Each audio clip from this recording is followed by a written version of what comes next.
Hello students, कुछ बच्चों को डाउट था इस टॉपिक में। चैप्टर 3 का एक टॉपिक था अपना निषेचन की जो घटनाएं हैं, निषेचन के जो चरण हैं उनमें कुछ विद्यार्थियों को समस्या थी, तो हम यहाँ उनको हल करने की कोशिश करते हैं। निषेचन क्या है, परिभाषा सभी को आपको पता है। नर और मादा युग्मकों का संलयन, वो क्या है, निषेचन। फिर हम बात करें निषेचन के कौन कौन से चरण हैं, तो सबसे पहले शुरुआत है निषेचन के लिए आवश्यकता है किसकी, परागण की। परागण होना चाहिए।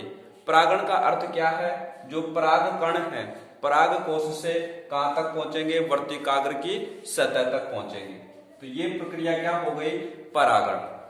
परागण होने के बाद में जो निषेचन की 3 घटनाएं हमने बताई, कौन कौन से, परागकणों का अंकुरण, पराग नलिका की वृद्धि और पराग नलिका का बीजांड में प्रवेश। ये 3 चरण है, वो आपको समझने हैं।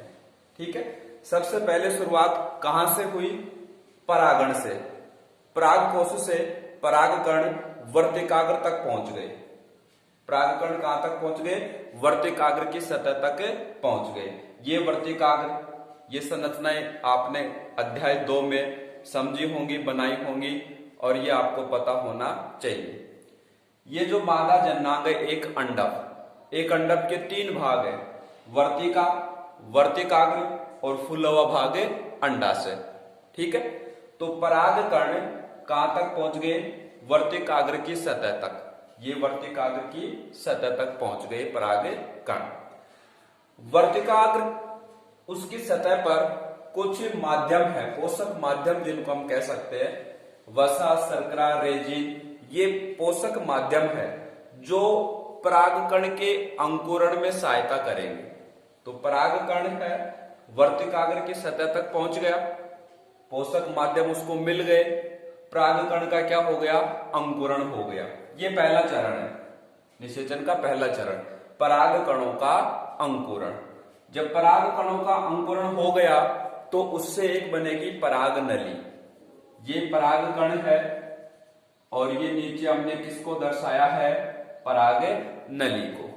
ये भी पीछे आप पढ़ चुके हैं, तो पीछे आप थोड़ा सा रिवीजन करते रहे। ये संरचना दूसरे चैप्टर में अपने आई थी, परागकण का अंकुरण कैसे होता है। परागकण है, उसमें एक क्या है, जनन छिद्र। जनन छिद्र से एक संरचना बनती है, उसी संरचना को हम क्या बोलते हैं, पराग नलिका। तो ये जो घटना है वो यहां पर होगी, परागकण का जो अंकुरण से पराग नलिका बनेगी, ये जो घटना यहां पर आप उसको देख सकते हैं। परागकण को पोषक माध्यम मिल गया, अंकुरण हो गया, पराग नलिका बन गई। अब पराग नलिका बन गई तो उसकी वृद्धि भी होनी चाहिए, आगे पहुंचने का स्थान उसको मिलना चाहिए, रास्ता मिलना चाहिए। तो दूसरा चरण निषेचन का, पराग नलिका की वृद्धि। वृद्धि कैसे होगी, वर्तिकाग्र से नीचे कैसा क्या है, वर्तिका। वर्तिका है, उसके केंद्र में जो उपस्थित उत्तक है, ये खोखली संरचना नहीं है, ये इसमें क्या उपस्थित है, उत्तक, कोशिकाओं का समूह है, ठोस है वर्तिका। तो केंद्र में जो उत्तक है वो एक एंजाइम है, कौन सा, पैक्टिनेज एंजाइम। उस एंजाइम के प्रभाव से क्या नष्ट हो जाते हैं और इस प्रकार से वो खोखली हो जाती है। कहने का अर्थ है पराग नलिका जो बनी थी उसको आगे बढ़ने का मार्ग मिल जाता है। किस प्रभाव से, केंद्र में उपस्थित जो उत्तक है वो किससे, पैक्टिनेज एंजाइम से नष्ट हो जाएंगे और पराग नली को उसका मार्ग मिल जाएगा। और मार्ग मिल जाएगा तो नीचे क्या है, अंडाशय। अंडाशय में क्या उपस्थित है, बीजांड, और बीजांड तक वो पहुंचेगी।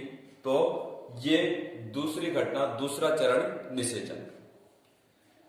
तीसरा जो चरण है, पराग नलिका है, उसकी वृद्धि हो रही है धीरे धीरे, वर्तिकाग्र से वर्तिका में पहुंची, फिर इस प्रकार से ये संरचना आ रही है और फिर किसमें प्रवेश करेगी, बीजांड में प्रवेश करेगी। तो जो बीजांड में प्रवेश है वो 3 तरीके से है, जो अभी हमने पढ़ा तीसरे चैप्टर का तीसरा भाग, उसमें ये सारा आपको उसमें मिल जाएगा। यहां पर भी एक बार पुनः हम चर्चा कर लेते हैं। पराग नली का बीजांड में जो प्रवेश है वो किस प्रकार से होगा, उसके 3 तरीके हैं। कौन कौन से? कि भाई एक तो सबसे पहले तो आप समस्या कहां पर आ रही है आपको, पीछे का आप मुझे लग रहा है कि दौरान नहीं कर रहे, पीछे के जो डायग्राम आ चुके हैं उनको आप नहीं बना रहे, उनको आप नहीं समझ रहे, इसलिए एक बार पुनः बीजांड की संरचना को आप समझे। बीजांड की संरचना में क्या है, मध्य में भ्रूण कोश संरचना है, जिसमें 2 प्रकार की हमने कोशिकाएं बताई थी। एक तो केंद्रीय कोशिका, ये जो पार्ट देख रहे हैं आप बीच का, ये केंद्रीय कोशिका है, ठीक है। बाकी 3 कोशिकाओं का समूह दोनों तरफ है, तो 7 कोशिकीय 8 केंद्रीय है। ये बात हमने बार बार कही, पढ़ी और समझी है कि एक भ्रूण कोश 7 कोशिकीय 8 केंद्रीय संरचना है। तो ये संरचना वही है भ्रूण कोश। इसके बाहर अध्यावरण है, उसके बाहर बीजांड आवरण है, इधर एक पराग नली के प्रवेश के लिए बीजांड द्वार है। बीजांड द्वार की जो विपरीत भाग है वो क्या कहलाएगा, निभाग, ठीक है।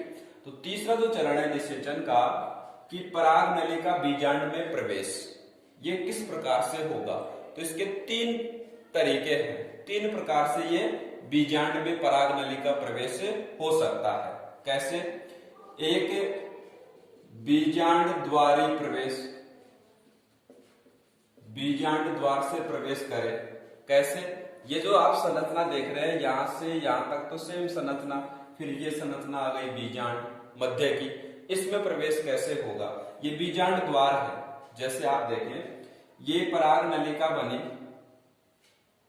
और पराग नलिका है, इस जो बीजांड है उसमें कहां से प्रवेश करे, बीजांड द्वार से।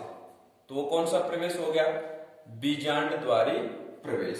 जैसे इस प्रकार से आए और इस प्रकार से प्रवेश करें,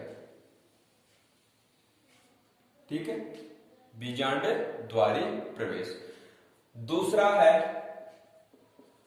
पराग नलिका बीजांड में प्रवेश, बीजांड द्वार से न करके उसकी शुरुआत कहां से हो, निभागी, जो विपरीत है बीजांड द्वार का, तो निभागी प्रवेश हो गया। और तीसरा जो चरण है उसका वो अध्यावरणीय प्रवेश।